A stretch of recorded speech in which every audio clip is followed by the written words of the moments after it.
তোমার বাবা নামাজ পড়ে না, তোমার বাবা একজন বেনামাজি, ওই বাবার চেহারার দিকে তাকাইতে দেরি হবে। তোমার আমলনামায় আল্লাহ একটা কবুল হজ, শুধু হজ না, একটা কবুল হজের সওয়াব লিখতে দেরি করে না। রাজওয়াক, তোমার মা পর্দা করে না, তোমার মা ঠিক মতো নামাজ পড়ে না, বেনামাজি। তোমার মা আল্লাহর কাছে বেনামাজি হতে পারে, তোমার মা আল্লাহর কাছে গুনাহগার হতে পারে, কিন্তু জানো রে যুবক, তোমার মার দাম তোমার কাছে কত বেশি।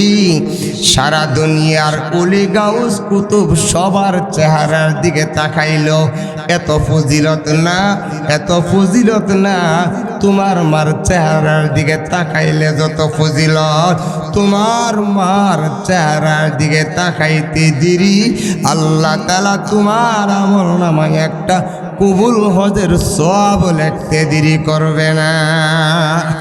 5 লক্ষ টাকা 6 লক্ষ টাকা খরচ করে মক্কাতুল মুকাররমায় গিয়েছেন, অনেক কষ্ট করেছেন, কষ্ট করে আপনি তোয়াফ করছেন, কষ্ট করে আপনি সফা মারওয়া সাই করেছেন, কষ্ট করে আপনি হজরে আসওয়াদে চুম্বন দিয়েছেন, মক্কা থেকে মদিনায় গিয়েছেন, নবীর রওজার পাশে গিয়া সালাম দিয়েছেন, হাঁটতে হাঁটতে মরুভূমিতে পা ফুলে ফেলেছেন, পায়ের মধ্যে কষা পড়ে গেছে।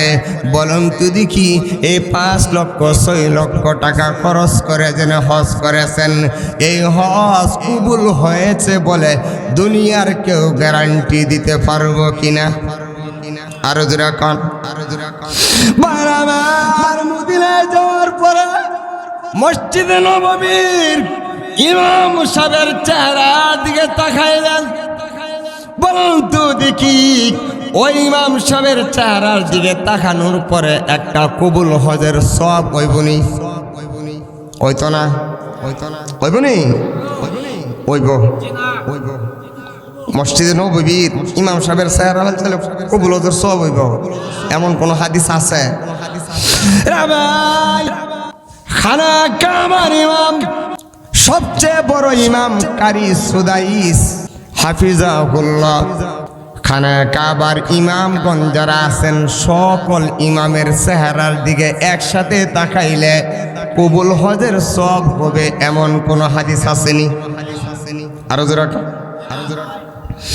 রে ভাই, সারা পৃথিবীর সমস্ত আলেম উলামাদেরকে যদি একত্রিত করেন, সমস্ত ফিসাবরারে যদি একত্রিত করেন, সকল ফিসাব, সকল হুজুর, সকল আলেম ওলামা সবাই যদি একটা স্টেজে বসে থাকে, একসাথে যদি সবার চেহারার দিকে তাকান, কবুল হজের সওয়াব। কিন্তু রে ভাইয়া, রে যুবক, তোমার মা, তোমার বাবা সমাজে তার কোনো দাম নাই, কি নাই? সমাজে কোনো দাম নাই। তোমার আব্বা রিক্সা চালক, তোমার আব্বা ভ্যান চালক, তোমার আব্বা একজন মেতর, তোমার আব্বা সমাজে ভালোভাবে কথা বলতে পারে না, তোমার আব্বা একজন সুর। এর চেয়ার শুরু কথা আছে? আরো যেরকম, তোমার বাবা নামাজ পড়ে না, তোমার বাবা একজন বেনামাজি, ওই বাবার চেহারার দিকে তাকাইতে দেরি হবে। তোমার আমলনামায় আল্লাহ একটা কবুল হজ, শুধু হজ না, একটা কবুল হজের সওয়াব লিখতে দেরি করে না। রাজওয়াক, তোমার মা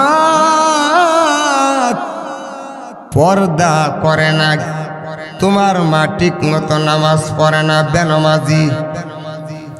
তোমার মা আল্লাহর কাছে বেনামাজি হতে পারে, তোমার মা আল্লাহর কাছে গুনাহগার হতে পারে, কিন্তু জানো রে যুবক, তোমার মার দাম তোমার কাছে কত বেশি। সারা দুনিয়ার ওলি গাউস কুতুব সবার চেহারার দিকে তাকাইলো, এত ফজিলত না, এত ফজিলত না। তোমার মার চেহারার দিকে তাকাইলে যত ফজিলত, তোমার মার চেহারার দিকে তাকাইতে দেরি আল্লাহ তাআলা তোমার আমলনামায় একটা কবুল হজের সওয়াব লিখতে দেরি করবে না। যুবক, এই হাদিস যার কানে গেছে, আজ থেকে কি মার চেহারার দিকে তাকায়া মারে কুদান দিবা, না মার চেহারার দিকে এক দুন্দে তাকায়া থাকবা? আরো জোরে মা যাদের দুনিয়াতে আছে, বাবা যাদের দুনিয়াতে আছে, এখনো দোয়ার খুনিটা তোমার বাঙ্গা ঘরে আছে, ঠিক কিনা জোরে বলে? রে যুবক, দোয়ার জন্য দৌড়াও, দোয়ার জন্য তুমি মুফতি সাহেবের দরবারে যাও, দোয়ার জন্য তুমি ইমুক বড় আলেমের কাছে যাও, দোয়ার জন্য তুমি ইমুক আলেম রে তুমি ৬০,০০০ টাকা ১,০০,০০০ টাকা দিয়া তোমার বাড়িতে আনো, দোয়া পড়াইতা।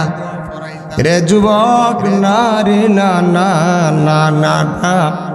তোমার মা বাবা যদি জীবিত থাকে, তোমার ঘরটা যদিও বাঙ্গা ঘর, কিন্তু তোমার ঘরের ভিতরে সারা দুনিয়ার উলি গাউস কুতুবের চেহারার চাইতে আরো বড় ফজিলতওয়ালা বসে আছে।